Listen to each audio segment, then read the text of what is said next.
Hello বন্ধুরা, আজকে আমি দেখাবো সাউথের একটা নতুন রেসিপি। জন্য আমি এখানে নিয়ে নিচ্ছি সুজি, গোলমরিচ গুঁড়ো, গ্রেটেড করা আদা, পরে নিয়ে নেব কাঁচা লঙ্কা কুচি, ধনেপাতা কুচি, পেঁয়াজ কুচি, তারপরে দিয়ে দেব শুকনো করা কারি পাতা, হিং ফোড়ন, জিরে, দিয়ে দেব টক দই আর সামান্য নুন। এরপর আমি হাত দিয়ে ভালো করে মাখিয়ে নেব।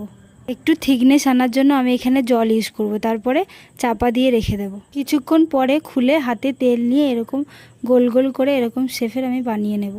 একই শেফে সবগুলো বানিয়ে নেব। এরপর কড়াইতে মিডিয়াম ফ্লেমে একটা একটা করে দিয়ে দেব। বড়াগুলো আস্তে আস্তে ভাজা হতে থাকবে, মাঝে মাঝে আমি চামচ দিয়ে উল্টে দেব।